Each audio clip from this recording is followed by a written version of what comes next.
Hey, y'all, welcome to the First Tracks Podcast, the New Hunters Rendezvous. My name is Victor Torres. And I'm Zach and Sean. We're two friends that came together through our passion for hunting, fishing, and everything outdoors. Every 2 weeks, we'll be bringing you another fresh episode and share stories, perspectives, and resources for hunters, anglers, and outdoor enthusiasts of all walks of life. So whether you're laying your own first tracks or a lifelong hunter who just wants to share their knowledge of the outdoors with our community, grab a cold one and let's get started. All right, man. Cheers. Episode 3. Kicking it off. Hopefully you've had a good week so far. I have, man. How about yourself? Can't complain, man. Can't complain. Things are moving along. Been doing a little bit of post-deer season cleanup. Today I went back out to one of the properties where I have access to and had to pull some stuff out of there. Had a chance to connect with the landowner and just kind of, pay the proverbial taxes, right? I dropped off some of our jalapeno cheddar sausage just to kind of keep them on ice. I'm excited to hear how he likes it.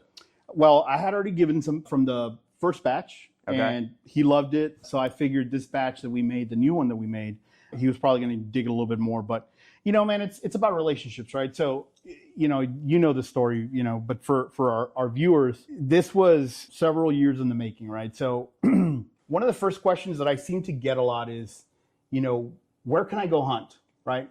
So you go down the list of like, well, have you tried wildlife management properties? Have you looked for a hunting club? Do you know anybody? But everybody always seems to want like the easy button, like just get me out there, right? And then when you tell them like, oh, I belong to a club, I go to WMA, I have this property here, this property there, there's almost, I'm not going to say jealousy, but there's almost this sense of like, oh, well, you got all these places where you can go. Why don't you just take me, right? Right. What people fail to realize is like these connections, dude, are years in the making, right? And a lot of like knocking on people's doors and asking for permission and getting, people to tell you, go fly a kite. So I was fortunate enough, this guy that I connected with right down the road. I mean, you know where this is at. What is it? 7 minutes from... Oh, it's prime location for you. It's a great spot. And I had followed this guy for like 2 years. We had a mutual connection and I could never find him. 1 year we were able to connect with him. He gave me his number, but the dude ghosted me for like, literally this deer season started, or 2023 deer season started, and I hadn't heard back. He had told me that I had access, but you always want to kind of confirm. Yeah, like I don't want to just go in there. Fine. Yeah, especially after like 8 months of him like not responding back, right? I just didn't want to show up opener and like, hey, I'm here to hunt. So it was already September and I just happened to see his truck in the driveway and I'm like, I'm stopping just to, are we good? Or yeah. So he looked at me like I'm crazy. Like he's like, yeah, man, I gave you permission like a year ago, and I'm like. Okay, we'll leave it at that. We'll go. But he was nice enough, man. You've seen it. You've seen the place. It's a small parcel of land, but it's a honey hole. There's a lot of deer out there, man. There's a lot of deer out there. It's in the suburbs, which is kind of new to me, hunting in the suburbs, but great place. But yeah, you got to pay your taxes, right? I mean, it's a relationship, and it's not like this, like he expects anything, but it's nice to be able to continue to touch base. Drop off some sausage, drop off some venison, something, right? And it goes a long way. Oh, dude. It really does. And a lot of these people aren't expecting really anything in return. No. So when you do get something from somebody who you're allowing to go hunt your property or do something, I mean, it's like very fulfilling. It is. And, always the way I kind of think about it, man, is like, beyond just giving them like some of the stuff that we make, I even offered, I'm like, dude, if you ever need help around the property, let me know, right? You're letting me reap the rewards of your land. The least I can do is offer to help the guy, right? With whatever chores, anything. So that's a tip, right? Is when you're knocking on people's doors, when you finally get a yes, make sure you're providing some value to that person, whether it's offering them some cooked good, baked goods, whatever it is. Those little things, man, they go a long way, and it helps you secure another spot for the following season. So yeah, just kind of saying, dropping off that cup of sugar, like, hey man, here's the cup of sugar you lent me, right? So now I'm returning it. And it was just another kind of touch point to say, hey, are we good to, and he said, yeah, as long as I'm here, you got access. So, and it kind of gives them full visibility into kind of what you're doing, what you're making with it, and how you're enjoying the resource that he's letting you harvest. You know, it's funny. And I know we got a bunch of other topics we got to cover, but I'll leave you with this on this one. So when I first started talking to this guy, he used to say, you know, years back, he had somebody else hunt the property. And he's like, dude, he's like, they would come hunt and then they would just leave me a cooler of like the whole deer. I was like, I had no idea. What am I supposed to do with all this meat? He would take it home and his wife was like, why the hell are you bringing all this? Yeah. So I think he really enjoys the fact that I'm bringing him recipe-ready packaged venison is what I think gets him really excited. I'm not just dumping a cooler and saying, hey, man, here you go, right? Go figure it out. I'm giving you a chore now, right? So exactly, and it is a chore. Now, it's not somebody just bringing you something that's ready for the grill, ready for the oven, ready to be eaten. You're on the clock, right? The moment that thing is on the ground, you're on the clock. So just being mindful of a lot of these things. Again, when you finally secure that private access, be mindful, use some good judgment, and build a relationship with these people so that you have a place to come back and enjoy. So absolutely. But yeah, man, a lot of things going on, a lot of good things to cover. I know we want to hit some news, some updates, what's going on in conservation. But I think first of all, I'm really excited about some of the kind of the side projects we have going on as part of the First Tracks Outdoor brand in general. The podcast is one of those platforms, but give our audience a little taste, man, of what's going on in the background, what we're working on. Yeah, guys. So we're working on a lot of cool things. We've got a website in the works. Victor and I were kind of starting to build out a bunch of different episodes of podcasts, which will also be linked on our website, but mainly articles, t-shirts, links to our other social medias. We're planning on setting up a storefront on the website. That's right. And I think Victor, he might be able to tell you guys a little bit about where to find us on our website, our social medias. Yeah, across the platforms. And you know, Zach, I always like to bring it back to kind of where we started, right? Is I want to make sure that we're providing avenues to deliver value, right? Not just two bozos talking, right? Is we want to make sure we're bringing content to this community, right, of new hunter, beginner hunters, and outdoorsmen and women that want a single place to find resources, to connect with us, to share stories, and to really build and tie into a community. So we're going to be able to bring some gear reviews, lessons learned, even recipes, man. I know we've been, messing around with recipes during the off season. So I figured why not share it with the rest of the community, right? Yeah. Creative ways to work with some of the wild game that we're harvesting. Across the platforms, we got pretty lucky. So at First Tracks Podcast on Instagram, on Facebook, and on YouTube, where you're going to find this and more videos.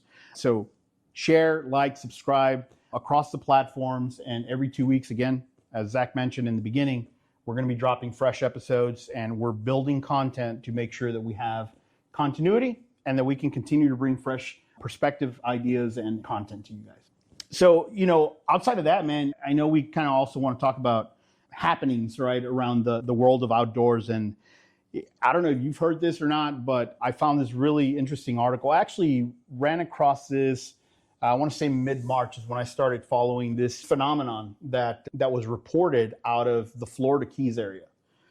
And I'm bringing this up because I know, Florida, for both you and I, it's an important fishery, right? Meaning it's a very, very personal fishery for us.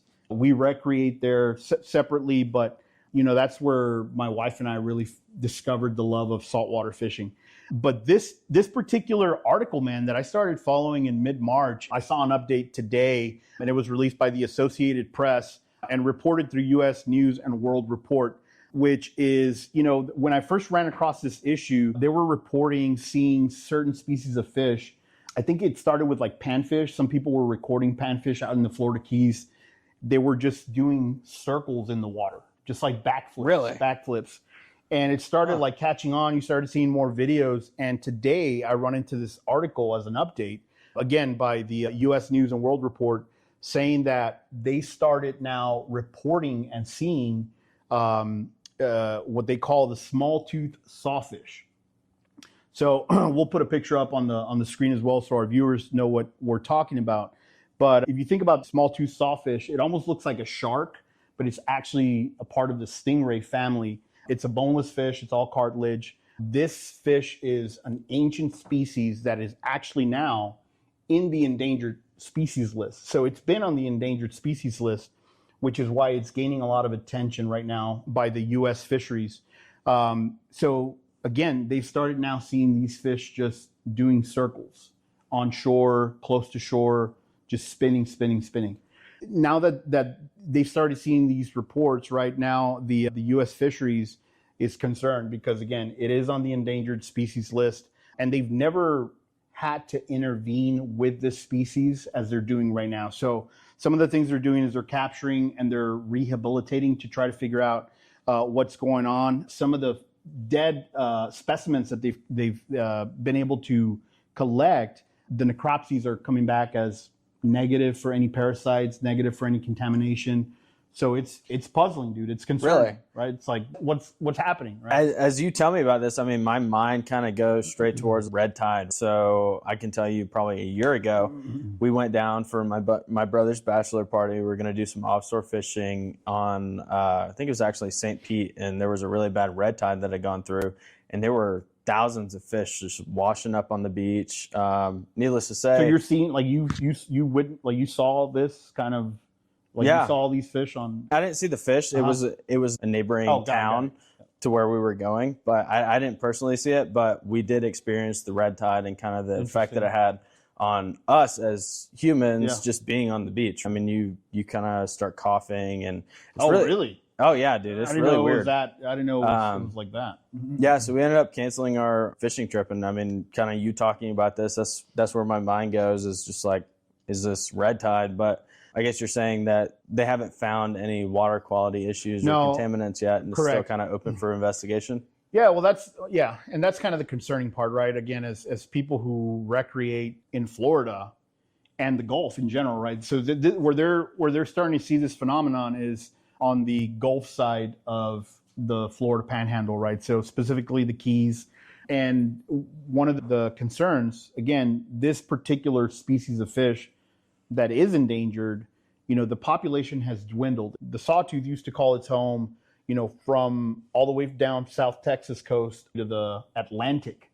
So that tells you the home range, right, of that fish used to be huge. And through the decades, the population now concentrated in that area of Florida where this is happening. So that's why it's raising such a concern, and that's why the U.S. fisheries is kind of intervening in an emergency fashion. So again, as folks who recreate on the Gulf, is it a one-time thing? Is it some kind of anomaly that we're, at some point we're going to figure out what this is and it's going to lead to a greater impact? Or is it a one-time, who knows, right? So that's why my interest in following this particular story is high, because it's a very personal place. This is where we really fell in love with saltwater fishing, right? So that's why, to me, making sure that you kind of stay plugged in, you understand what's happening, and also knowing that, when you go recreate in these other states, right, the money that you're paying into the licenses and all these other permits that you get to play in that state, a lot of that goes to researching these causes. So yeah, it goes to organizations, I guess, like the NOAA. That's right. Yeah, NOAA's leading the charge, right, to make sure that the investigation, that they're collecting the specimens and really doing kind of an end-to-end study on what could be possibly happening. So yeah, I think this is one we're going to have to keep our eye on, right, just to see how it develops. But I just thought it'd be interesting. Again, you and I play in Florida, and I know this is a very special place for myself and my wife. So yeah, kind of close to home. And we're down there. I mean, me and my fiance, we're down there at least once, if not twice a year, and the primary reason is to go fishing. And so that's right. I would really hate to see that kind of spread to other fish species that we tend to target when we go down there. Exactly. So no, more to come. And like I said, we'll keep reporting on this and see where it leads us. Any other topics that you'd like to cover for today? Any other news updates or anything? Not much, man, but you did mention that, this is obviously a place that's close to heart, maybe somewhere that you might have had a first experience, you and your wife going out to Florida and really kind of getting into the whole saltwater fishing game and how that looked, and kind of what was your first experience there? No, so this episode is all about our first times, right? Not everything. We're not going to go into every first experience. Nobody wants to hear that. But yeah, man. So, I've talked about saltwater fishing a little bit, but for my wife and I, Megan, saltwater fishing represents a couple of things for us, right? So it was kind of our gateway into what, at least for me, what fishing really represents, right? You go out there, on the shore, and you're using natural bait, and you're kind of playing the lottery, right? When I say the lottery, it's not necessarily a lottery of like, am I going to catch something or not? It's more so about, what am I going to catch? Exactly, and that's why I love saltwater fishing. It is, I'm telling you, no pun intended, but the first time we went, I was hooked. And here's the thing, right? So freshwater has its place, right? You and I have had some really cool experiences trout fishing and whatnot, but there is just something about saltwater fishing, for me at least. When I went out there the first time, I had very low expectations. Let's put it that way, because my track record with freshwater wasn't that great. But I tell you what, man, the stars aligned. I prepared my own bait. I salted my own shrimp. We got our rig set up. We didn't go crazy. It was just a couple of surf rods, nothing expensive, nothing crazy. But man, we were on. We were on from the jump. I want to say, and Megan might have to correct me, but I want to say that our first experience, we ended up catching whiting, right? Which is a great eating fish. Great eater fish. I want to be careful how I position this, because I know Megan's going to want to correct me, but we'll say she got on a red, about a 20-some inch red, like 27-inch red. So we were fortunate enough, the house ended up renting. There was this long pier that one of the neighborhood residents had built, and it was impacted by one of the hurricanes that came through that area of Florida. But a pier is a pier, man. Yeah, fish holds fish. Fish don't structure. care. It's structure, and so I had kind of been researching and kind of getting into, how do I need to fish? What do I need? And there just happened to be this beautiful structure there. And we were very adamant, man. We were fishing through the evening. But dude, I remember she ended up getting on not a sheep's head. What's the other one? I think it's a black drum. A black drum from the shore, from the shore, man. The red, that was my dinner that night. I ended up making some ceviche, fresh ceviche. Oh. It was crazy, dude. We were just like, we were catching them, dude. And it was just like, for that to have been our first time experience saltwater fishing, like, there was no going back. Yeah. I was like, this is the spot. Whatever we have to do to secure this house every year, this is what we're going to do. Yeah. So it became such a wonderful experience. But yeah, I mean, how about you? Well, what's a good memorable, like, first time for you in the woods or fishing? So while we're on the topic of saltwater fishing, I've got a couple of firsts. So the first time, or one of the first times that my dad had ever brought. Wait, a couple of firsts? Isn't that the first and the second then? Well, so this is like, I don't know. We're getting into kind of a little bit of a squirrely area. Okay. But the first time that my dad had ever brought us all out fishing offshore, we went on a party boat.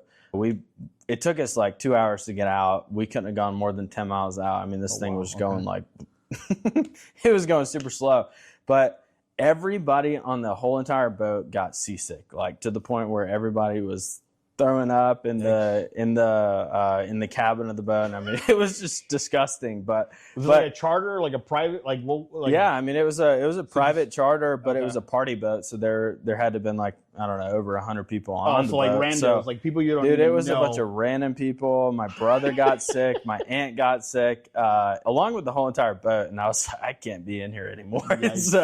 So I went up to the top, but we ended up catching a lot of fish. I mean, because obviously you didn't have to fight with all the people that were on the party boat. They were all a lot of benchers. Yeah, they were all stuck inside hugging the trash can. But where was this, Florida or what? That was in Florida. Okay. I think that was out of Destin. Okay, Gotcha. So okay.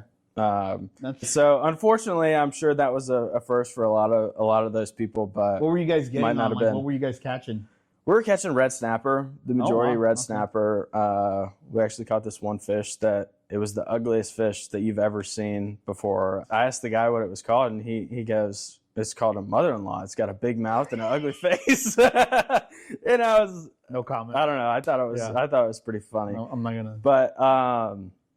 But yeah, no, I mean, that was my first experience offshores. And then, we kind of fast forward 6-7 years. Well, shoot, I mean, that's probably like 12 years. Before you go that far, so I got to ask, so the success of, catching all those snappers, was it related to like having chummed the water, like the drunk people chumming the water? 100%. 100%. 100%. Yikes. Yeah. Yeah. It was hard pass. It was pretty rough. Yeah. How old were you when you guys did the? I was young. Okay. I was pretty young. I was probably 10, 12. Yeah. My brother might have been 8. Yeah. So the it was a bad day for him. So the lesson there is really take your private charter or take your own boat if you can. Right? Yeah. Take your Dramamine. If you're going offshore, take the Dramamine. That's Megan's best friend, Dramamine. She needs it. So another one of the first, fast forward like 12 years, pretty recently, within the past 3 years, I ended up buying my own boat. And so I ended up getting a 22-foot center console. And so one of the first times that I'd ever taken it into saltwater, I mean, I was super freaked out the whole entire time because I didn't have the mapping software in there, and so you're kind of going from the back of these inlets. There's oyster beds all over the place. I'm riding down the inlet, heading out, have absolutely no idea where I'm at, and I just see these 2 white buoys. I went right in between 2 white buoys, and if you know anything about white buoys in the inshore areas of Florida, Alabama, we were actually going out of Perdido Key at the time, but those are oyster beds. Oh, yeah. Yeah, wow. and so luckily, fortunately, nothing happened. I got on the phone with my friend because I had absolutely no idea what I was doing, and I was like, "Hey, man, I don't know what I'm doing out here. I don't know how to read these signs. What can you enlighten me?" And he goes, "Dude, turn back around, and trailer your boat, and get exactly." That's what he said. He goes, "Dude, you have no business being out there. You need to take it back. You just ran over an oyster bed." Luckily, I didn't damage the boat. Okay. But I mean, it pays to kind of know what you're doing. So that was the end of that day. We brought the boat back, went to one of the local tackle shops. Unfortunately, I had to buy one of the very expensive map cards because if you're gonna play, you gotta know what you're doing, man. What does an oyster bed represent? Right, it's somebody's livelihood. It's industry. Right, it's industry, and it's a very hard surface that you will destroy your boat. But you got to think about it in that sense, right? It's like anything else, right? In the outdoors, whether you're out hiking, whether you go on a trip out west, just thinking about understanding your environment that you're playing in, right? Just because you have A, B, C, and D doesn't mean that you know how to go out there and put it all together, right? Yep. So especially in a new area, you go down to a lake, I can guarantee you most of the people that are behind you and I have seen this. Remember when we had to tow that family? Yep. We had to tow a family. There's no awareness. And there's so many resources out there, right? To be able to plan before you go, know before you go, right? But that's crazy, man. I'm glad you were able to kind of at least have the awareness to be able to say, you know what, let's just call it a day, right, before I go and do something else. I mean, it was a super stressful experience, but I mean, once we went and got that card, we went out for 3 days in a row after that, and nice.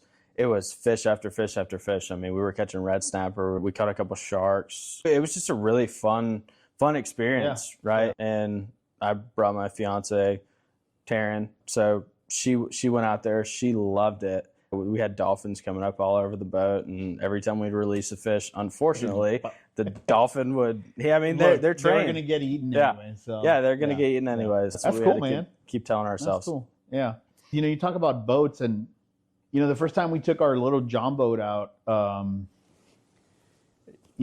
here in the lake, we sold the first boat we had was a little speedboat, and I say speedboat, and that's probably like over overstating it. It was a jet boat. Yeah, a little jet boat. It's like a giant jet ski, right, for like 3-4 people.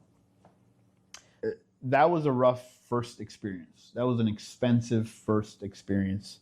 Did it have something to do with a rope? Yeah, it did. And an impeller. Yeah. And I know that all too well.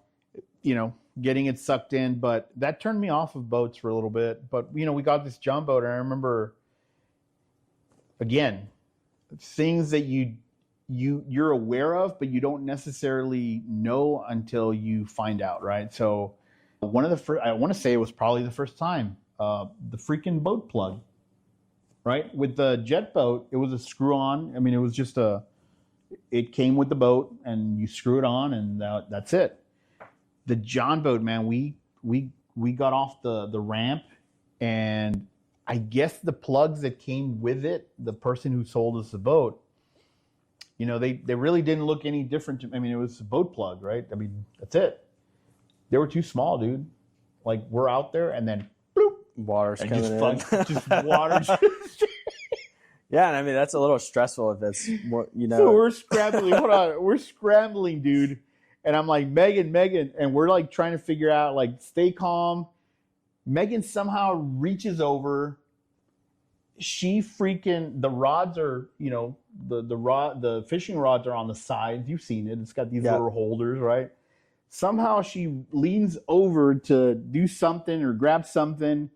She freaking hooks herself in the thigh. Oh, man. Dude, the motor's still on, and we're kind of like spinning, like just idling, but kind of doing circles.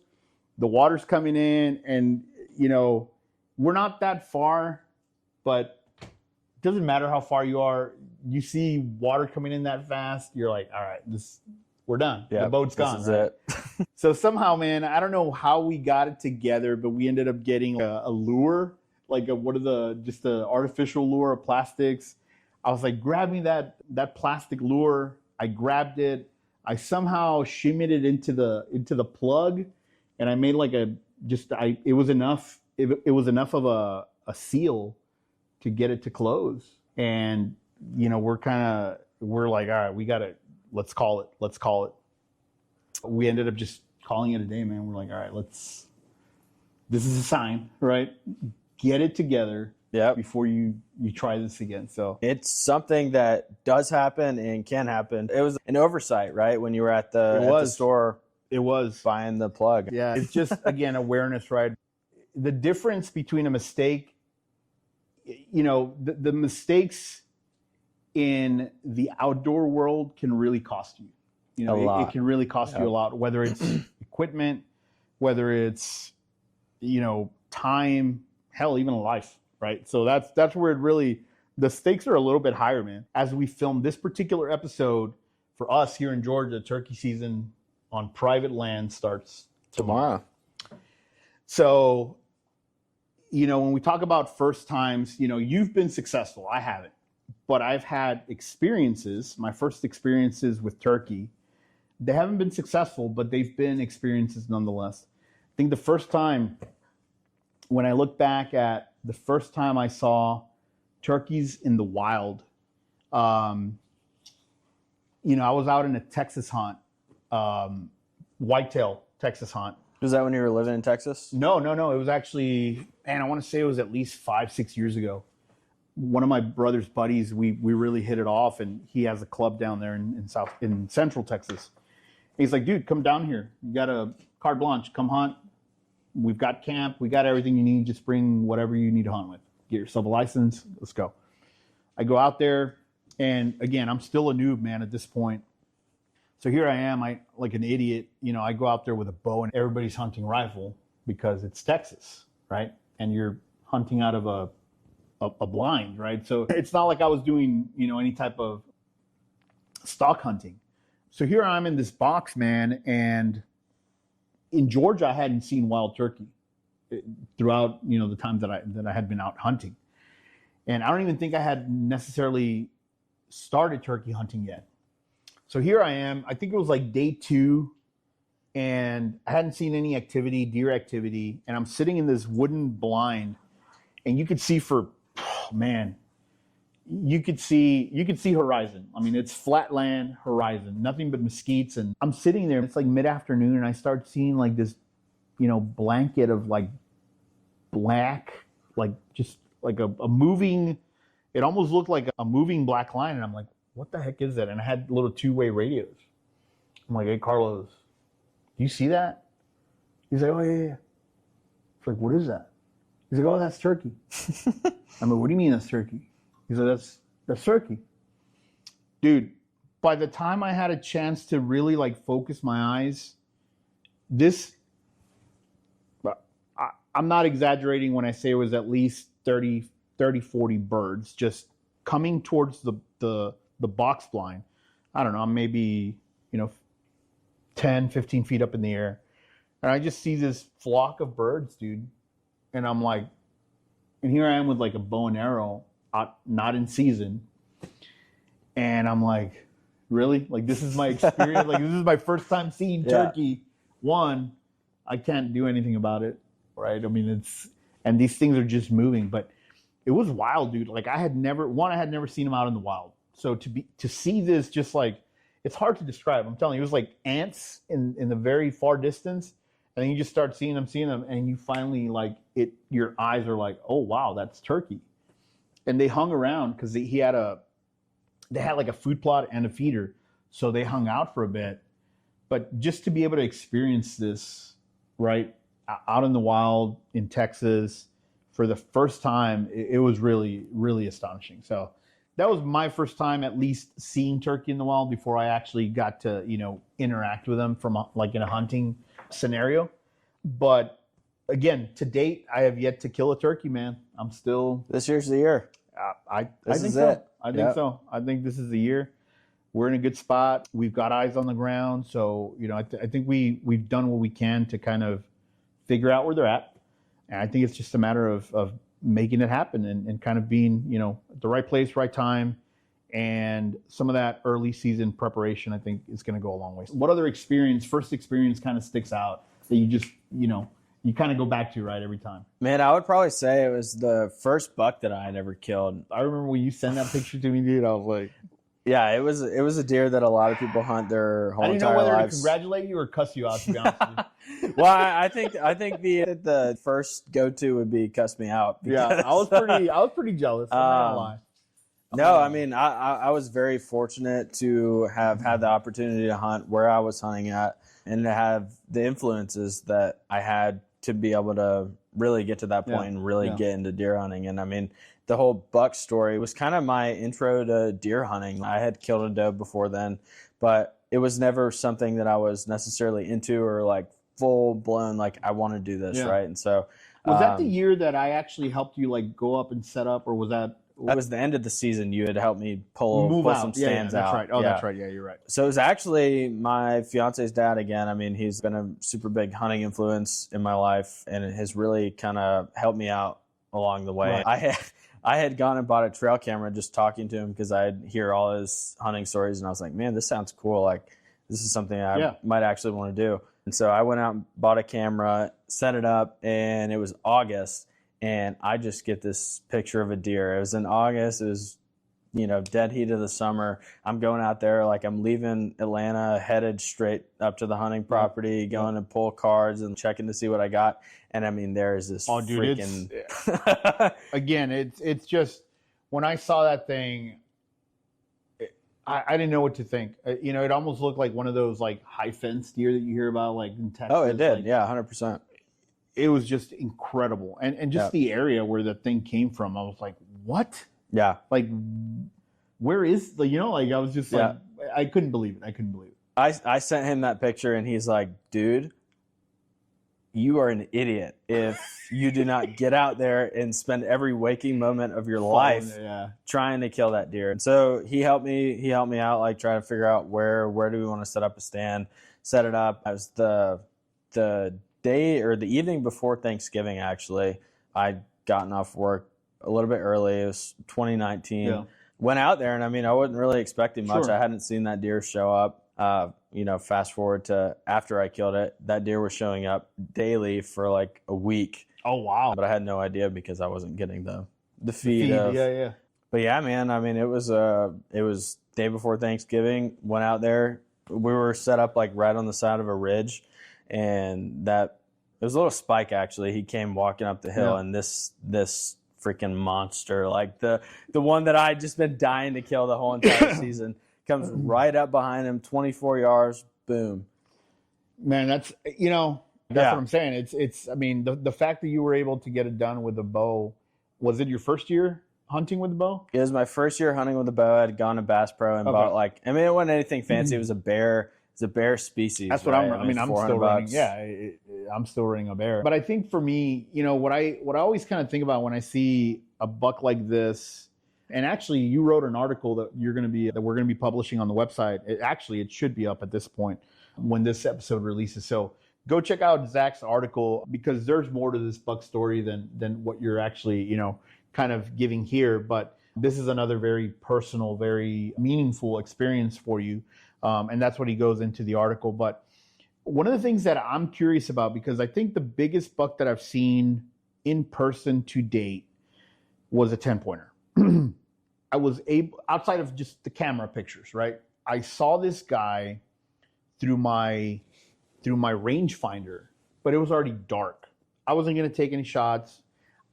For me, one of the things that I've always wanted to make sure of is don't leave a situation that you've never experienced before. So in other words, I'll take it back to when I first saw a doe, right? When I first saw a doe in the wild, I didn't even pretend to try to shoot that doe because I wanted to observe it. I wanted to see, what does it look like? How did it sound coming in? What is it doing? I wanted to study that moment. So when I saw this 10-pointer buck, and I've sent you pictures. This thing's it's a beauty, just a very classic, beautiful rack. And I saw him at a distance. It was already kind of, last light was kind of hitting, and he wouldn't commit. So I knew that I wasn't going to have a shot. There wasn't even going to be a moment. But I wanted to study this thing. I wanted to see, what does it look like in low light? If it comes near, I wanted to get a glimpse of it. But I have to say, when it shows up in pictures in daylight and what I saw at night, like, I don't even think it does it justice. So when you see something this thing is like this. Like, it goes out and it's like, God, wide right? and tall. Yeah. What did it look like, man, to you? Like, when you saw it compared to this spike, like, I'm guessing a huge difference, body size, mass, and presence. Absolutely huge difference. I mean, it was just like, you almost felt like there was this, one of those giant landscape rakes just coming through the woods. Honestly, I was shaking like crazy. I mean, yeah. You just have all that adrenaline rolling through you. I mean, there's so many emotions. Probably that buck fever, right? That you hear about that actually hits, and you kind of freeze up and you're stuck to your seat, and it's he's sitting there looking at you, but doesn't really know. Man, that's crazy. That's wild. Yeah, I think you're actually the article also shares a picture of this buck. So go check it out. Yeah. It's a beautiful specimen, and I think for the area, man, a buck of a lifetime. Absolutely. It really is. Yeah. I don't think I'll ever kill another buck of that magnitude. It's downhill from there. Yeah. So that's cool, man. That's great. I don't think my first buck experience was anything, that impressive. It was like last light. It was one of those days where I went out there, had a long day at work, and I decided to change it up that night. I hadn't been having any luck in one of my primary areas. Nothing but does, and I had been kind of waiting. I had seen some really good bucks on camera. You've seen those that I've sent, and they just weren't coming out. They just were not coming out during the times I was going out there. So I said, screw it, I'm going to go to another spot. I go to another spot. Same story, man. It's like, sun's starting to set, and at this point I'm like, if it hasn't happened, it's not going to happen. So I start disassembling everything. I take the magazine out of my rifle. I still had it chambered, so at least I still had one in there. And I go down, dude, to put something in my pack, and I just see this gray mass, just nothing but body.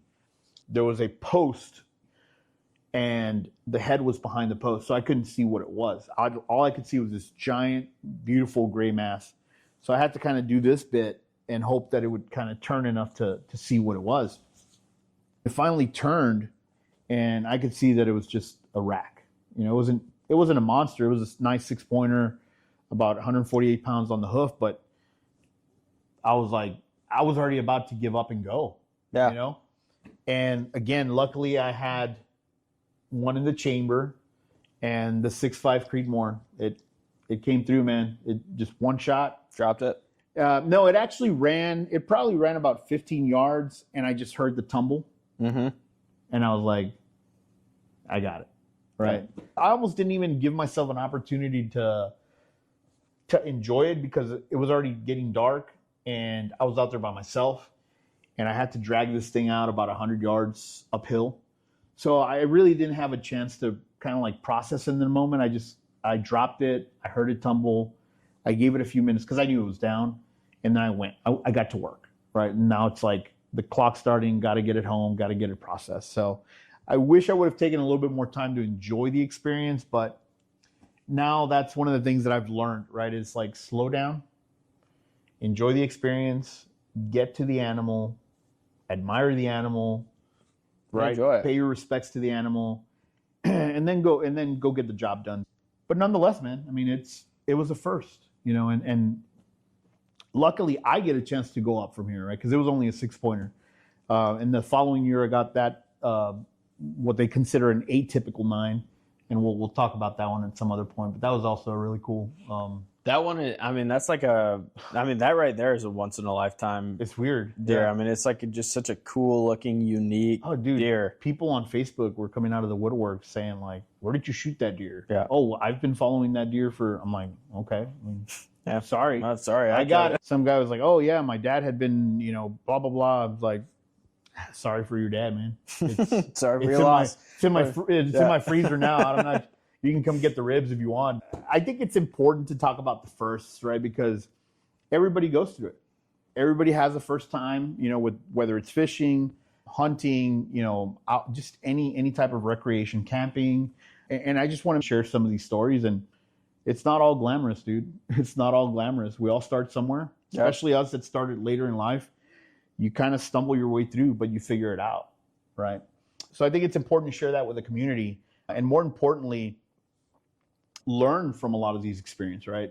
I hope at some point we can deep dive into some of these stories a little bit more to kind of really unpack the lessons, right? Because I think that's where the value is. But yeah, man, so I think that about covers, for me at least, the memorable moments as a sportsman and getting a chance to go through some of these first experiences. There's bucket list things that we want to all try, right? And maybe that's another thing we cover in a different episode. But anything else that you'd like to say or cover at this point?